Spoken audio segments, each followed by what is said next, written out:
저로서는 깊이 좀 고민을 했는데요. 사실 이게 이제 새로운 책이 아니라 네. 정권 교체 전에 제가 최순실 맞아요. 국정농단 추적 천일의 기록기를 냈었어요. 맞아요. 예. 그게 작년 4월 달이거든요. 그리고 이제 정권 교체 후에 그 추적을 그 은닉재산 중심으로 계속 지난 1년 동안 해왔거든요. 너무 궁금했어요, 저는. 네, 그렇죠. 그동안 그래서 어떻게 됐는지. 네, 기회 있으면 제가 말씀을 제가 성실히 드릴 텐데요. 네. 그래서 이제 정권 교체 이후에 많은 변화가 있어요.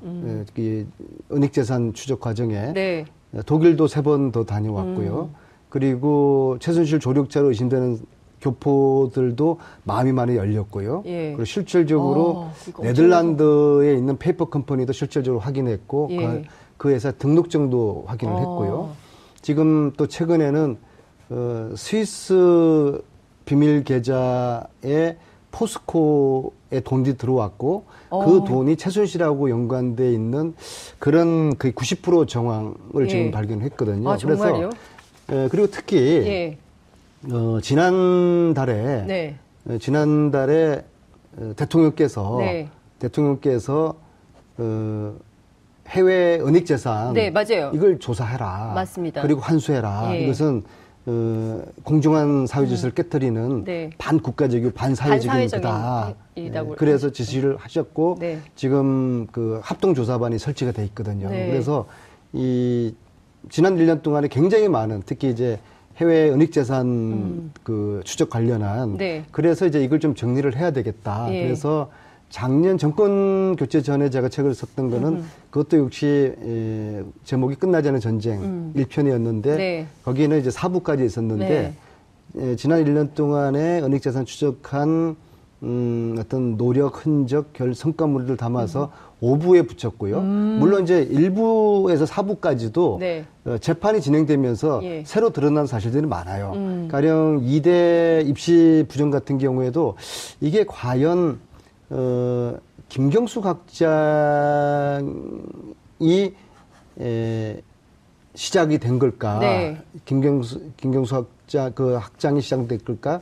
아니면 김종으로부터 오다를 받은 것일까? 최순실, 김경수 이렇게 된 것일까? 아니면 예. 최순실, 김경수 이렇게 된 것일까? 그랬는데 재판 과정에서 확인된 거는 최순실, 김경수 이게 확인된 거거든요. 그래서 그런 이제 수정되는 부분도 상당히 많아요. 예. 재판 과정에서 새로 드러난 부분. 아, 그것도 업데이트가 된 거군요. 네. 그리고 이제 박근혜 대통령이 노태강 국장만 저거 나쁜 사람이라고 지목을 한 걸로 알고 있는데 저도 지목을 했더라고요. 안민석은 안민석은 나쁜 사람이다. 언제요? 그 시점에? 15년 1월이요. 그 좀 이후죠. 15년 1월에 그 청와대에서 장관 불러가지고 안민석은 저거 되게 나쁜 놈이니까 쟤 저거 좀 손봐줘라 이런 거예요? 제가 관련된 뭐 민원 같은 거는 전혀 도와주지 마라. 인사 추천하는 거 저런 거 전혀 들어주지 마라. 그렇게 직접 이야기를. 블랙리스트. 그 정치인 그러니까 저하고 김무성 의원하고 그렇게 지목을 했더라고요. 김무성 의원은 왜 지목을 했을까요? 워낙 사이가 안 좋잖아요. 당내에서. 네. 도장 가지고도 막 도망가고 그러니까. 그래서 이제 그런 사실이 새로 지난 1년 동안 확인됐기 때문에 1부에서 4부까지도 고치고 그다음에 5부를 새로 써서 그래서 끝나지 않은 전쟁 개정보판으로 했고 부제를 한반도 운명을 바꾼 국정농단 추적기. 이건 뭐 좀 부끄러운 건데요. 출판사가 그렇게 제안을 했어요. 왜냐하면은 지금 현재 이제 한반도 평화 무드라는 게 문재인 대통령이 만들어내신 것이고 문재인 대통령은 촛불혁명이 만든 것이고 그리고 촛불혁명의 도화선을 뭐 제가 이제 붙였 글로 그렇게 그 흐름이 그러니까 출판사가 실제가 사실이니까요. 그래서 이 한반도 평화에 제일 그 처음을 추적해 가면은 최순실 국정농단 이걸 밝혀낸 안민석 의원 그러니까 부제를 한반도 운명을 바꾼 국정농단 추적기 그렇게 이제 부제를 이번에 그렇게 했습니다. 지금 좀 부끄럽죠, 너무 거창해가지고. 아니요, 부끄러우실 필요가 없는 게 저도 현장 기자로서 기억을 했던 게 하고 있는 게 2014년이에요. 처음 시작한 4월 9일이었습니다. 4월 9일. 그리고 그때부터 해서 2014년 11월에 그때 그 십상시 파문이 터지잖아요. 그러면서 도대체 이 정윤회와 관련된 비리가 뭐냐 이런 것들을 찾기 시작하시잖아요. 제보도 그때 받으시고 그때부터 시작하니까 지금 이게 벌써 몇 년입니까? 엄청나게 노력을 하셨기 때문에 사실 그 도화선을 연 것은 맞다. 도장 꽝. 근데 이제 저는 이 거하게 때문에 네. 뭐 구멍을 그냥 뿅뿅뿅 내려 다닌 것이고 예. 이 거하게 댐을 무너뜨린 것은 위대한 국민들이죠. 아, 그럼요. 네. 예, 그렇습니다. 지금 이게 그러면 개정 증복판이라고 하셨는데요. 시리즈로도 나올 수 있겠어요?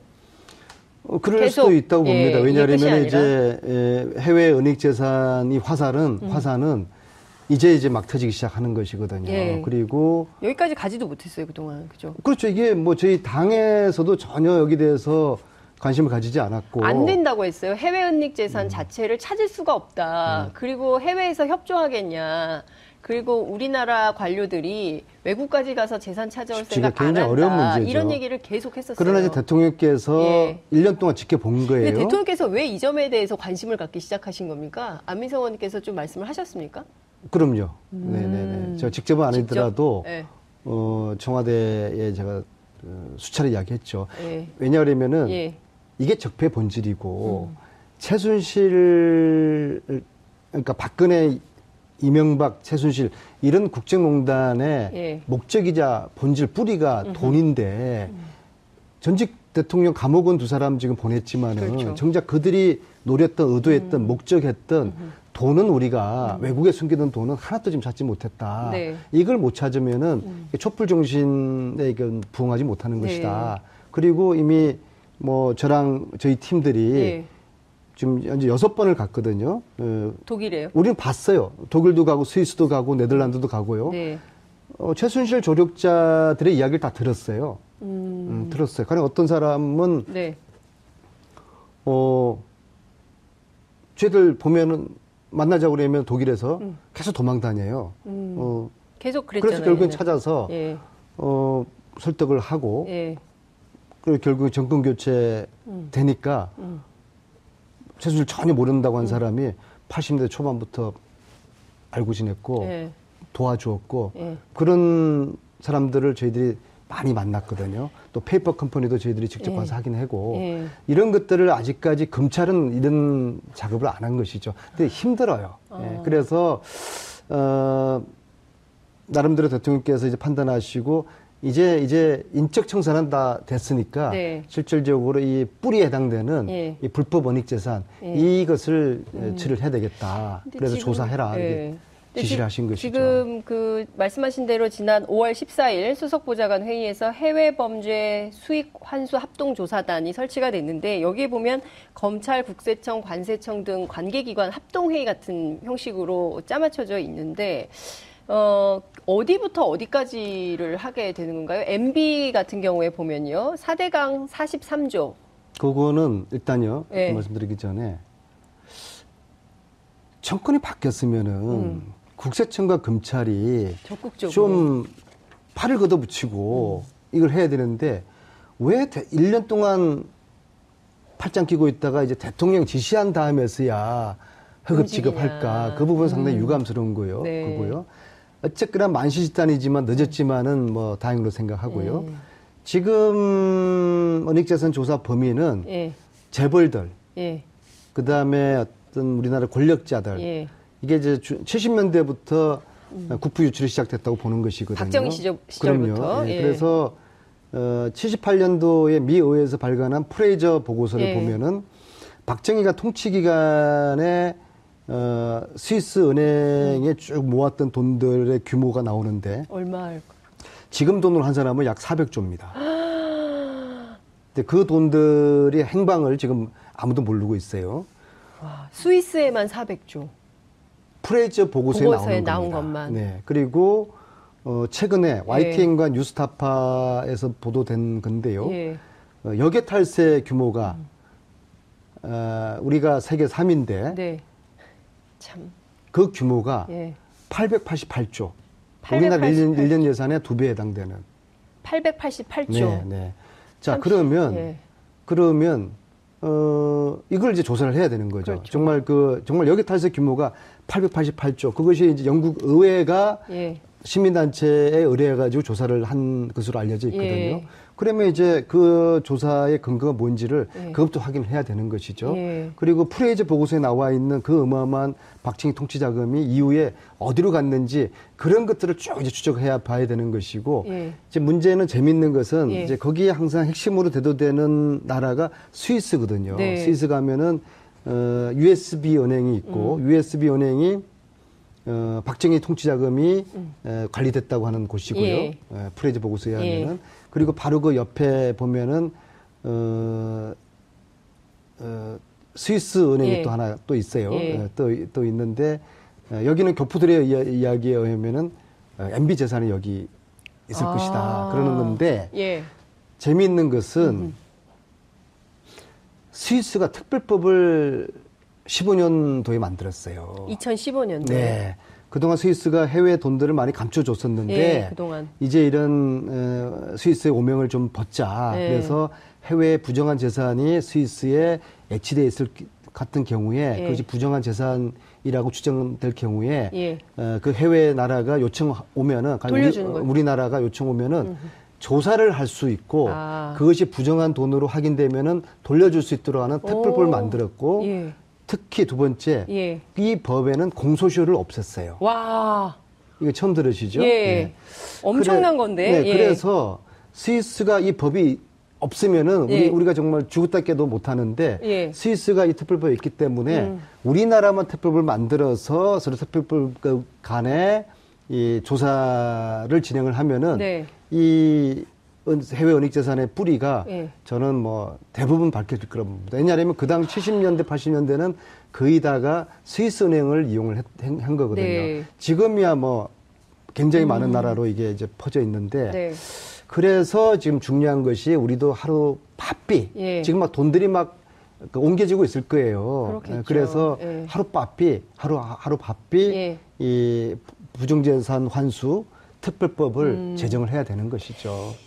그 국회에서 분위기가 굉장히 중요한데 이를테면 지금 굉장히 빠른 속도로 하루바삐 누군가가 이 자금을 돈을 움직이거나 하고 있을 거다라고. 그렇겠죠. 바보가 아니라고 하면은. 그러니까 지금 누군가가 이 돈을 관리하고 있는 사람이 있을 거라고 보시는 거잖아요, 그죠? 그것은 개인이 아니라 저는 조직적으로 전문가들에 의해서 관리돼 왔을 거라고 봅니다. 조직의 총책은요? 그건 제 책에 있습니다. 또 책을 꼭 사보지 않으면 안 되는 상황을 만들고 계시네요. 굉장히 궁금한 내용인데, 그 조직의 총책이 혹시 감옥에 지금 있는 것은 아닌가라는 생각이 좀 들어서. 아니에요? 그래서 제가 피하는 자 범인이다라는 숨는 자가 범인이다. 피하는 자, 숨는 자가 범인이다. 제가 이야기를 자꾸 하는 것이요. 의심이 가는 사람이 있어요. 그래서 내가 좀 만나자고 해요. 그러면은 만나서 저 의심을 해명을 해주면 될 거 아니에요? 그렇죠. 안 만나줘요. 집 앞에 가서 뭐 24시간 뻗치게 해도 전화도 안 받고 안 나와요. 피하는 자, 숨는 자 범인이라고 저는 생각합니다. 그리고 이제 교포들은 대충 다 알아요. 저 사람이 같은 강부로 왔는데 저렇게 호텔하고 빌딩 갖고 있을 사람이 아닌데 한 20년 전부터 갑자기 부자가 됐는데 참 이상했다. 저기 한번 가봐라. 그런 사람들을 저나 주진우 기자나 노승일, 안흥구 청장님 우리 같이 한 팀 혼자 다니면 무서우니까. 공격할지 모르니까. 아니, 이게 무서운 일이거든요. 그럼요. 대단한 유럽 같은 경우에는 뭐 1,000유로만 주면은 사람 죽이고 그냥 아프리카로 피신하면은 그건 뭐 그냥 뭐 개죽음 되는 거죠. 그래서 항상 우리는 이제 몰려다닐 수밖에 없어요. 무서운 일이니까는요. 호텔에 자더라도 같이 몰려서 자고요. 실제로 저희들 그렇게 했어요.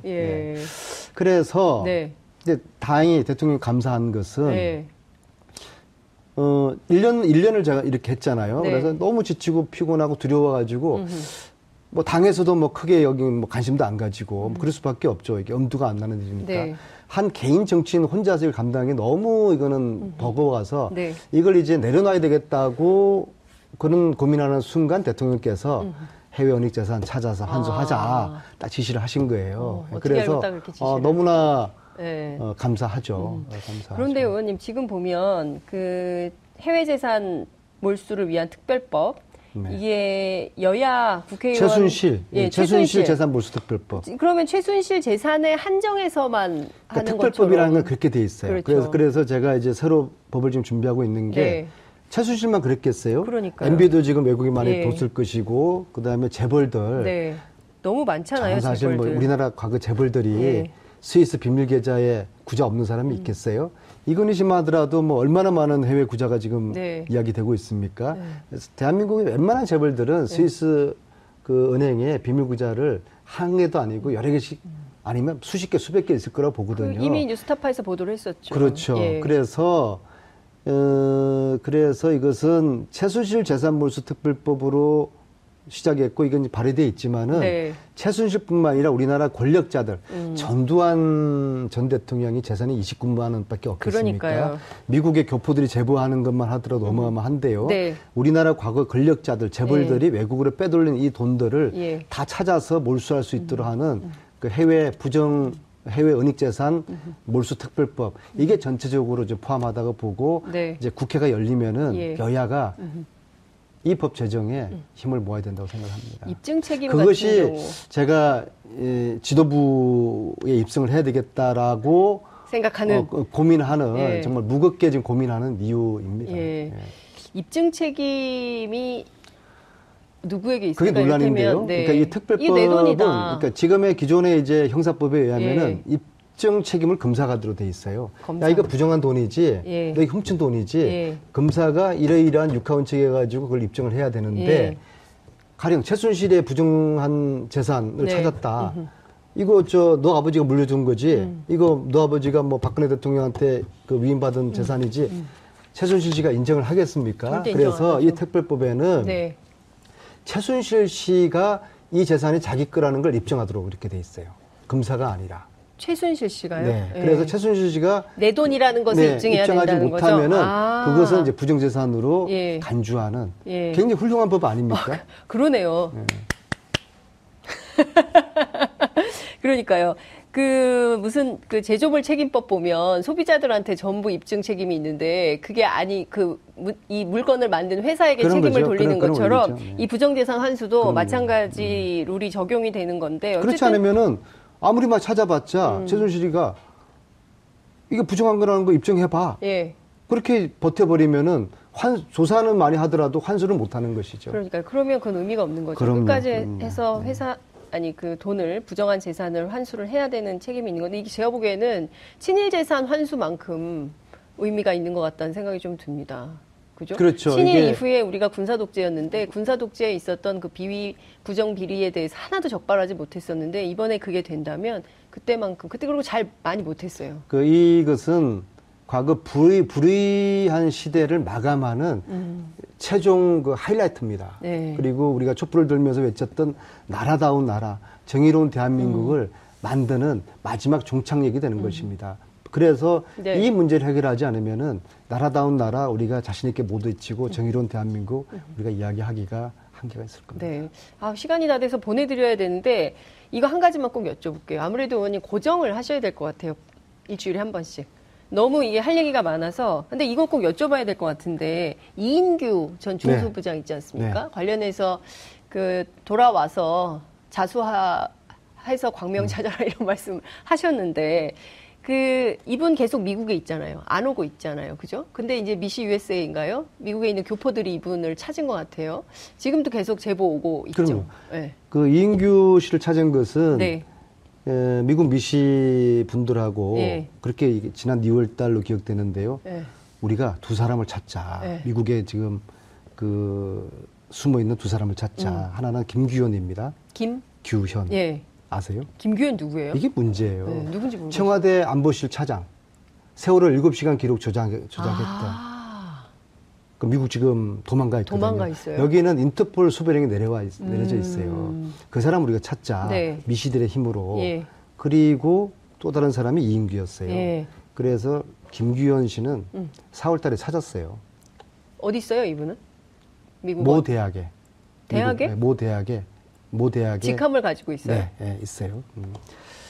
아마 이분은 4월 달에 강제 소환을 못한 게 예. 강제 소환 조치를 하게 되면 본인이 예. 정치적인 탄압을 받는 거로 해서 망명? 미국 법원에 소송을 하게 되면은 지난번에 유병헌 씨 딸처럼 네. 6년 동안을 미국에 있을 수가 있는 거예요. 아. 그래서 여권 만료되는 6월까지 기다려서 네. 미국 측에 예. 비자 연장해 주지 마라. 그렇게 요청을 하고 네. 그러면 이제 불법 처리가 되는 거 아닙니까? 그래서 잡아오는 거예요. 그래서 아마 김규현 씨는 네. 다음 주에 저는 귀국할 그럴 걸로 거라고 보세요? 저는 보고요. 네. 그렇게 보고요. 예. 근데 이거 이제 4월 달에 네. 우리가 이제 찾은 추적을 해서 찾았고요. 그 다음에 이제 이인규 씨를 한 4개월 만에 그 버지니아 한인식당에 예. 있는 예. 중국 식당이 아니라 한인 식당인가요? 한인식당 예. 한인 언론에는 중국 식당으로 나왔어요. 예. 저는 한인식당으로. 그래서 이걸 사진을 찍었고, 네. 그리고 차를 추적해가지고 집 네, 주소까지 알게 되었고, 그리고 지금 이제 그 집 주소 앞에서 네. 그 집 앞에서 예. 우리 미 씨들이 어. 지키고 있고, 뭐 졸졸졸 쫓아다녀요. 그래서 네. 이인규 씨는 더 이상 이제 미국에서 생활하기에는 힘들 겁니다. 아, 그러면 이분도 조만간 귀국을 하겠네요. 그래서 제가 이야기한 게 자수하여 강명 찾으시라. 그렇게 예. 제가 이야기를 한 것이죠. 근데 이제 본인이 입장문을 계속 보내고 있지 않습니까? 그리고 자기 잘못이 아니고 이거는 국정원에서 기획한 것이고 국정원이 당시 검찰총장에게 임채진 검찰총장에게 전화해서 한 것이고 내가 직접 그렇게 하지 않았다. 나는 관계없는 일이다라고 주장을 합니다. 저는 그분이 예. 제2의 법꾸라지라고 생각합니다. 그 입장문을 보면요. 예. 입장문의 포인트가 네. 검찰이 부르면 당당히 조사에 응하겠다거든요. 그래요, 맞아요. 근데 예. 이 사건은 공소시효가 지난 사건이에요.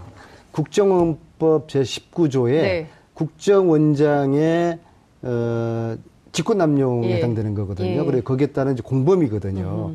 이게 다 공소시효가 끝난 문제인지를 자기는 잘 알고 있으면서도 네. 검찰이 부르면 나 간다. 부를 수가 없거든요. 공소시효 끝났는데. 그래서 법을 지금 이용을 하면서 국민들을 지금 속이고 있는 것이죠. 근데 아무튼 이 문제는 네. 노무현 대통령의 죽음을 이르게 한 배후에 네. 청와대하고 국정원하고 검찰이 서로가 커넥션을 이루고 있었을 것이라는 그런 의혹을 국민들이 하기 때문에 이것은 사실 이인규 부장이 정확하게 진실을 알 거예요. 그래서 어떤 법을 떠나서 이분이 역사 앞에서, 국민 앞에서 진실을 이야기를 해야 되는 거죠. 그렇지 않으면 역사의 죄인이 될 텐데. 그러니까요. 알겠습니다. 이제 보내드려야 될 것 같습니다. 예. 의원님 고정하시는 걸로 알겠습니다.